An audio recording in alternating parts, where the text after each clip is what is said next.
Hello, and my name is George Piorier. I would like to welcome you to Cal-Am Lifestyle University's technology class. As I visited the parks, one of the most consistent challenges the class attendees had was consistent Wi-Fi.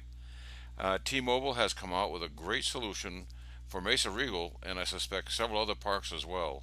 I'll also be talking about Apple's ecosystem. This concept has enabled many invaluable innovations, and I'll be looking at three of them. As a bonus, I will also mention 5 apps that we use that are also worth looking at. Bandwidth and streaming were challenges almost throughout the entire system. Um, Mesa Regal, for instance, had no streaming allowed, and they also had accessibility issues. Uh, in order to get around this, we went to CenturyLink for solution using their DSL offering. We were able to get 12 to 15 megabits per second max. And that is not acceptable if you're going to be doing streaming because you'll end up getting buffering quite frequently. T-Mobile, meanwhile, has come out with a solution based on their cell network, especially the 5G cell network. Their typical download speeds for me have been in the neighborhood 100 to 500 megabits per second download and 30 to 80 megabits per second upload. That provides a network that is really great for really good streaming. The way this works is T-Mobile's modem talks to their 5G cell and provides a 6G home network that can support up to 64 devices. The issue at this time is that it has to be in good range of specific 5G cells and is therefore not portable. They do have a vacation option, however. So, what is an Apple ecosystem? It really is Stephen Jobs' concept from day one. It's to retain control of the design and implementation of their devices to ensure that they work together consistently and easily. This provides the user with things like AirPods that automatically switch to the device you're listening to, being able to start an email on your phone, then picking it up on your Mac, and even onto your iPad.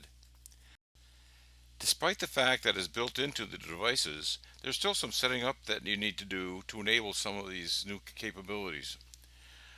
I'll be looking at 3 of those items here. First, we'll be unlocking your phone with your watch.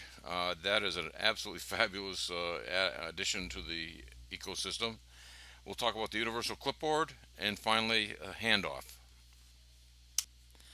In order to be able to unlock your phone using your phone must be at 14.5 or later, and the watch must be at 7.4 or later. When you have this working, when you swipe your phone to unlock it, your watch will vibrate to let you know that it unlocked your phone. This ensures that your phone is close by and nobody else is wandering around with your watch, and it ensures that it still maintains its security. The setup process is as following. On the phone, go to Settings, then scroll down till you'll see Face ID and Password. Once you get there, you'll have to scroll down some more to go to the watch name, which in my case is George M's watch, and then you turn on that option. That now says that you can use your watch to unlock your phone. The universal clipboard is a leap beyond your standard clipboard. With Clipboard, you select some text or graphics to be copied and then place your cursor where you wish to place the text that is sitting in memory of the device you're using. With the universal clipboard, that information is copied to the cloud. That means that you can then switch to another device and paste that copied text or graphics. For this to work, the devices all have to be logged into iCloud with the same Apple ID. They also must have Bluetooth, Wi-Fi, and Handoff turned on. To turn on Handoff for the Mac, you go to the upper left-hand corner of your Mac screen and click on the Apple to open the Apple menu. And then you select System Preferences. Select the general icon and then click the checkbox to turn on Handoff. To turn on Handoff on an iPhone and iPad, go to Settings, click on General, click on AirPlay and Handoff, and then Click the switch to turn on Handoff. Now you're ready to copy or cut and paste not only to the same device, but also to any device that you have set up. I have found the capability invaluable to copy between the iPhone and the Mac. Hotkeys on the Mac can be extremely convenient and productive. If you have a Magic Keyboard or a Bluetooth keyboard, these hotkeys can work on other devices as well. This chart isn't all inclusive, but it is a list of the most common and useful hotkeys. The same hotkeys are available across apps as well. So, copy and paste hotkeys work in Safari, Chrome, Mail, and Messages. Let's finish this presentation by talking about some apps that we find invaluable, productive, or even entertaining. We'll start with Microsoft's ToDo is an app that has evolved from Wunderlist. Acorn is a video streaming service that's a bit unique. Pages is an Apple app that's a great Microsoft Word replacement. Numbers is another Apple app that's a great Microsoft Excel replacement. And then finally, Files is an Apple app that is an invaluable file manager. Microsoft ToDo is a really great to-do list. You can use it as a smart daily planner. You can manage your to-do lists. Those include like a grocery list or a checklist. Like for instance, if you're packing up to leave, you might want to make a checklist to identify what you need to be doing. And then the additional thing is that sharing is really made easy with this. A good example of this is the grocery list. So if my wife and I go shopping, then as we go up and down the rows individually, we can identify what we're getting, and both her phone and my phone register the fact that we have just picked up the peanut butter. And then finally, you can actually make managing tasks go easier by breaking things into simple steps, add due dates, set reminders, etc. if that's what you need to do.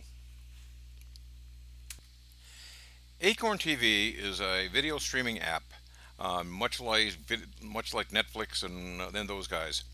The only difference is this one primarily focuses on productions from Canada, New Zealand, Australia, UK, Ireland, etc. And they put out some extremely fine programming. If you're curious at all, you might take a look at this. It is the only app that I've talked about that actually costs money. This actually is a $5.99 subscription, but it is well worth the effort to see shows like Doc Martin and Murdoch Mysteries. Pages is a word processor from Apple, and it is a very powerful word processor. You can create stunning documents with graphics and all kinds of embedded information. It is available on most Apple devices. It can be used on a Mac, an iPad, iPhone, and as a matter of fact, you can even use it using a PC.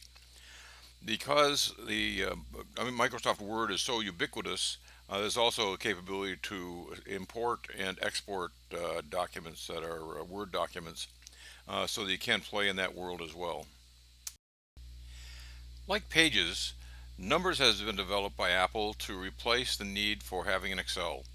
I should point out though that if you have a real need for Excel or Word, they are available in the App Store from Microsoft.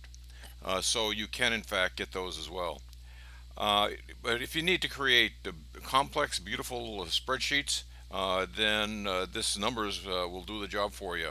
It's available on most Apple devices, as is Pages, and you're able to use Apple Pencil on your iPad to create useful diagrams and color illustrations.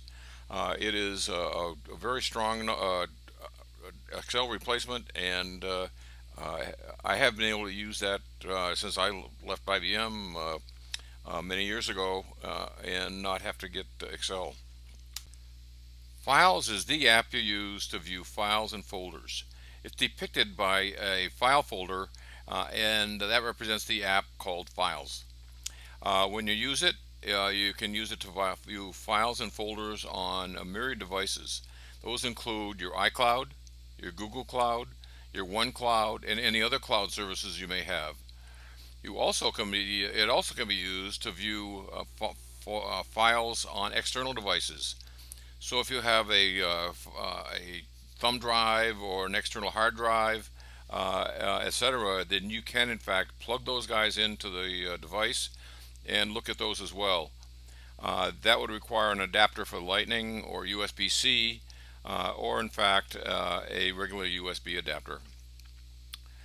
Um, the bottom two pictures above represent the fact that I'm looking at a thumb drive connected to an iPad. In this case, it's a USB-C drive, USB-C adapter that in fact switches to a regular USB, and in that I've got a thumb drive attached. And over on the right, bottom right, you'll see a list of images, and there's a movie on that drive as well. Once you have those things, you can in fact organize it. You can create new folders. You can use that as a regular file manager. Or if you want to, you can even open up a particular item on the drive and use it. Like for instance, you could open up an Excel or a number spreadsheet or a Pages document or anything else that you might have on one of those drives.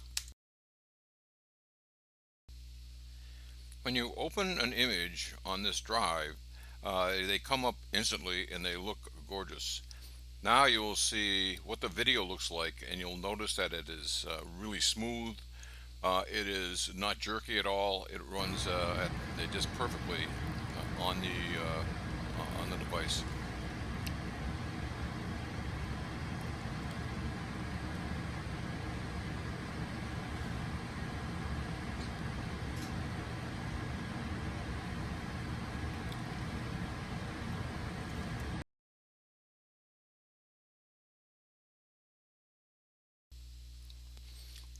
Thank you so much for joining me, and I hope you'll join me again next time.